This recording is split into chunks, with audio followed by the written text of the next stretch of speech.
चंद्र भगवान के जय। देखिए, हम आज आपको बताने जा रहे हैं राम राम ही क्यों बोला जाता है, वो भी 2 बार राम राम बोलते हैं। एक बार कभी किसी को राम बोलते सुने हो? नहीं ना। तो जब बोलते हैं तो राम राम बोलते हैं। राम राम की महिमा मैं आपको बता रहा हूँ। एक राम बोलने से आपको 54 गुरिया माले का फल मिलता है। 2 राम बोलने से आपकी 108 माला हो जाती है।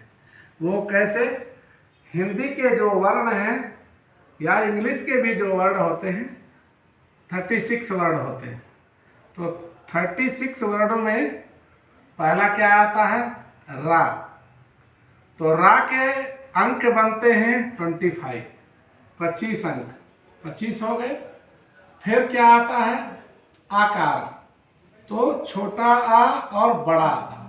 बड़ा आ के 2 हो गए, 25 और 2 कितने हो गए? 27। फिर क्या आता है? माँ। माँ का अंक कितना आता है? काउंट करेंगे 27। तो 27 इंटू 27 कितने हो गए? 54।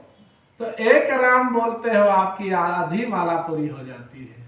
आधी माला तो कोई करते हैं नहीं, इसलिए पूरी माला करनी चाहिए। फिर हम दोबारा राम राम बोलते हैं। तो फिर 54 इंटू 54 कितने हो गए? 108। तो राम राम बोलने से देखिए आप 108 आपकी माला हो जाती है। तो मैं राम जी की ही महिमा के विषय में आपको मैं बताने जा रहा था कि ठाकुर जी की सेवा करना बहुत कठिन है और सरल भी है। जब वो रीझ जाते हैं तब आप कपड़े पहना नहीं सकते हैं, उनका श्रृंगार कर नहीं सकते। और प्रसन्न मुद्रा में है तो आप 1 मिनट में सारा श्रृंगार करके बिल्कुल राजी हो जाएंगे। एक समय का बहुत सुंदर प्रसंग है। अगस्त मुनि जी का नाम आपने सुना होगा, जिन्होंने समुद्र को भी आचमन करके पी लिया था और सारे समुद्र को सुखा दिए। तो उनका आश्रम था बहुत सुंदर और वो ठाकुर जी की सेवा करते थे। और संयोग से उनको कहीं जाना था 4 दिनों के लिए। तो उनका सबसे प्रिय जो शिष्य था उसका नाम था सुतीक्षण मुनि जी। बोले सुतीक्षण को बुलाओ और 4 दिन वही ठाकुर जी की सेवा करेगा। अब मुझे 4 दिन के लिए बाहर जाना।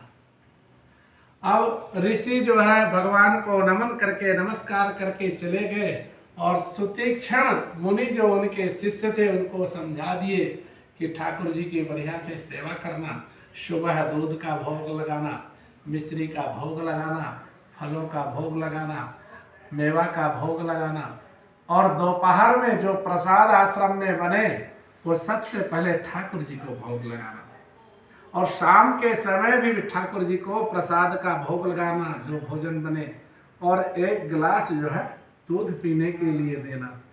उसके बाद शयन करवा देना ठाकुर जी को। फिर जो है तुम शयन करने जाना। सुबह भी दूसरे दिन नहा धो करके ही ठाकुर जी को स्पर्श करना है, उनकी सेवा करना है। अच्छा, अब संयोग से ऋषि जी तो बाहर चले गए, अगस्त ऋषि जी, और सुतीक्षण मुनि जी जो है वहीं पास में जामुन का पेड़ खड़ा था। तो पत्थर मार रहे थे और जो है जामुन गिर नहीं रहे थे। और मन में ऐसी भावना आई, क्यों, ये शालिक राम जी पत्थर ही तो हैं, चलो मैं इनको मारता हूँ जामुन के पेड़ में। अब भगवान संयोग हरि लीला देखिए, जामुन के पेड़ में मारे तो जामुन तो 2, 4, 5 पीस गिराए, लेकिन ठाकुर जी अंतर ध्यान हो गए। अब उनको बड़ी चिंता हुई कि अब गुरु जी आएंगे और मुझे छोड़ेंगे नहीं, बहुत डांटेंगे। और ठाकुर जी पता नहीं कहाँ विलुप्त तो हो गए। ढूंढ रहे, परेशान हो रहे, ठाकुर जी मिल नहीं रहे। तो बुद्धि देखिए, एक बोलते ना, एक गुनाह हो गया तो दूसरे गुनाह के लिए रास्ता तैयार कर लेते हैं आदमी। तो वही जामुन जो सबसे बड़ी जामुन थी, उसी जामुन को ठाकुर जी बना लिए और जो है रोज सेवा हो रही है। अब फिर गुरु जी का आगमन हो गया। गुरु जी पूछे सुतीक्षण, क्यों ठाकुर जी की सेवा में कोई कमी नहीं रखा? बोले जी गुरु जी, कोई कमी नहीं। अब महाराज दूसरे दिन जगे और जैसे ठाकुर जी को स्नान करा रहे हैं तो वो ऊपर का जो वो था वो निकल गया, अब गोदा दिखने लगा। बोले ये क्या हो रहा है, ठाकुर जी ऐसे कैसे हो गए? बुलाए, बोले सुतीक्षण को बुलाओ। और बुलाए, बुलाने के बाद सारी कहानी उसने बताया कि गुरुजी मैं जामुन के पेड़ पे ठाकुर जी को मार दिया, जामुन तो गिरा है लेकिन ठाकुर जी अंतर ध्यान हो गए, मैं आपके डर के कारण जो है जामुन को ही ठाकुर जी बना दिया। अरे बोले तो जो मेरे ठाकुर जी का नहीं हुआ तो मेरा कैसा हो सकता है? बोले इसी वक्त मेरे आश्रम से निकल जाओ और आश्रम में तब आना जब ठाकुर जी को साथ में लेके आना, नहीं तो यहाँ नहीं आना। इसको पैसा देने क्या? अब वो जो है निकल गए और तपस्या करने लगे कि गुरु जी का आदेश है, गुरुदेव का आदेश है, जब ठाकुर जी को लेके आना तभी आश्रम में आना।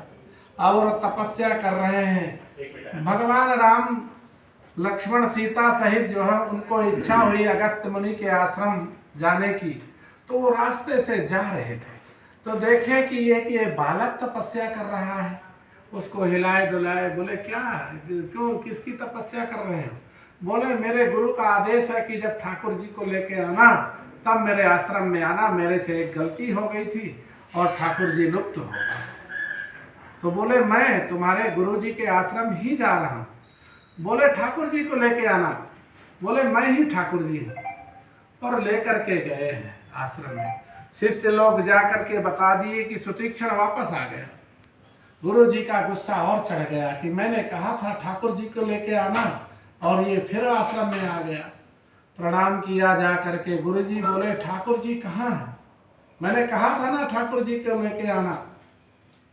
बोले ठाकुर जी को मैं लेके आया हूँ, ठाकुर जी जो है दर्शन नहीं दे रहे हैं। तभी बोलते हैं जाकी रहिया भावना जैसे प्रभु मूरत दे खेतन तैसी। देखिए भगत के बस में है भगवान। सुतीक्षण मुनि कह रहे हैं कि भगवान आपको मेरे गुरुदेव को दर्शन देना होगा, नहीं तो गुरु जी मेरे ऊपर विश्वास नहीं कर रहे हैं। भगवान प्रकट हुए और अगस्त मुनि के सामने अभिवादन किए ऋषि को, ऋषि ने उनको अभिवादन किए। अब बोले सुतीक्षण मैं बहुत प्रसन्न हूँ, तुम ठाकुर जी को वापस लेकर के आ गए। तो ये भाव की कथा है। भाव से तो आप 2 मिनट में श्रृंगार कर लोगे, और ठाकुर जी रिझ गए तो आप दिन भर वो लंगोटी नहीं पहना पाएंगे, कपड़े नहीं पहना पाएंगे।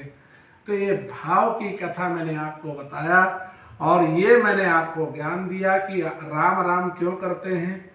अभिवादन करना चाहिए, राम राम बोलते हैं तो आपकी 108 माला पूर्ण हो जाती है। बोलिए राजा रामचंद्र भगवान की जय।